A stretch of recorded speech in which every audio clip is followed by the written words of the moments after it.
Codroipo, cittadina della sinistra Tagliamento, si sta lentamente trasformando grazie alle industrie, all'artigianato e turisticamente per la vicinanza di Villa Manin, ultima residenza del Doge di Venezia.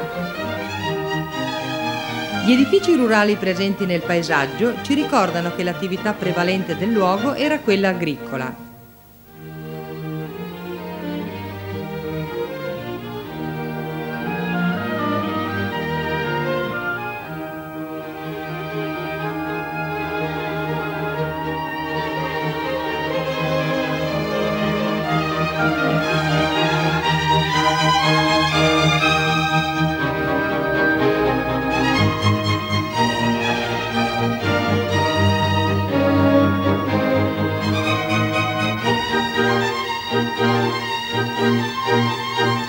Codroipo è caratterizzata da un circondario particolarmente ricco di acque sorgive, rogge, torrenti e fiumi. L'acqua è l'elemento costante nel territorio che attraversa le campagne fertili e coltivate, le paludi, i boschetti ed i prati. La presenza di molti mulini, se ne contano 22, ha quindi una precisa spiegazione ambientale ed economica legata al mondo rurale. Un tempo erano luoghi importanti dove convergevano gli interessi di carattere economico e sociale dell'ambiente agricolo. I mulini nel corso degli anni hanno risentito dei grandi cambiamenti avvenuti sia nel campo economico che in quello tecnologico. Spesso hanno dovuto adeguarsi alle possibilità del mercato, mutando il loro tipo di attività. La loro presenza a Codroipo risale alla fine del 400. Nella zona sud del paese, dove ora si trova la caratteristica via Molini, fu portata in quell'epoca l'acqua della roggia derivata dal tagliamento. Il mulino di Sottovilla, dall'immediato dopoguerra, ha perso la sua funzione originaria e dopo aver svolto diverse attività è attualmente adibito a carpenteria metallica.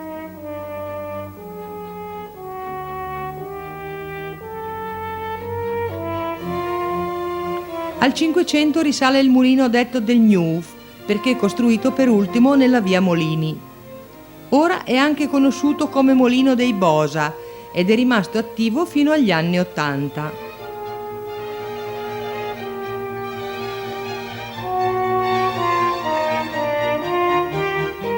È composto da 2 edifici posti parallelamente alla roggia. Qui i mugnai avevano le trebbie per i cereali e in seguito misero in funzione una piccola fabbrica di ghiaccio.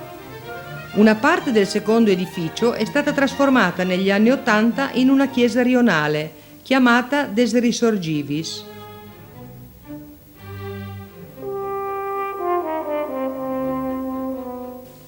Nella stessa via si trova il Molino della Siega, il cui nome deriva dall'attività del taglio di legname che vi si svolgeva. È il più grande ed era il più attrezzato della zona. È posto su un'isoletta in mezzo ad un grosso canale d'acqua.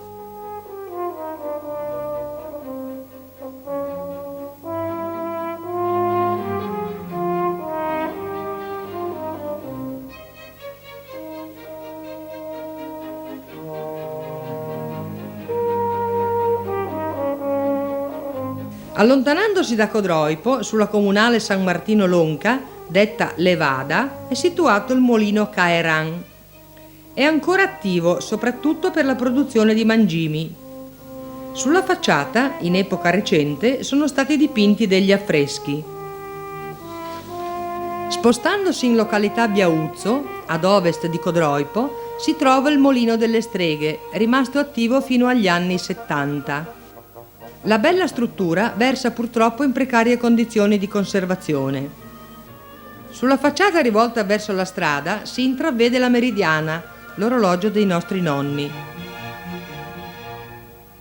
Vogliamo ora soffermarci sull'unico mulino ancora perfettamente funzionante, il Molino del Bert, che risale al 1450.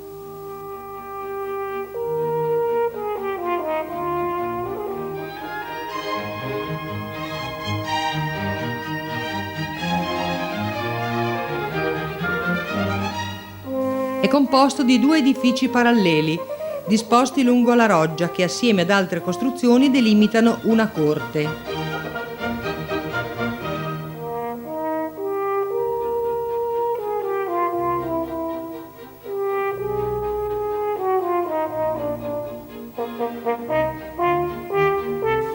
Oggi è conosciuto con il nome di Zoratti, la famiglia che lo tiene fin dal Settecento. Su una trave del tetto è visibile la data 1752, che indica l'anno in cui l'edificio è stato sottoposto ad uno degli interventi di ristrutturazione.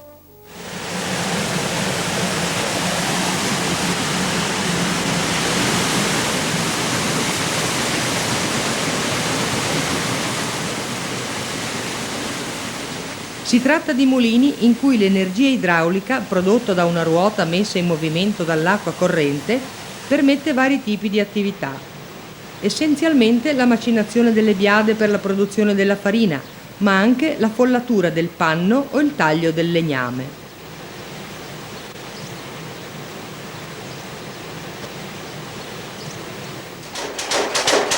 Nell'edificio più piccolo, ad ovest, si trovano i pestelli per la battitura dello stoccafisso, ancora funzionanti. Nell'altro edificio, ad est, sono attive le attrezzature molitorie.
Il breve filmato vuole ricordare le attività economiche dei nostri predecessori e vuole essere di stimolo alla conservazione della nostra storia.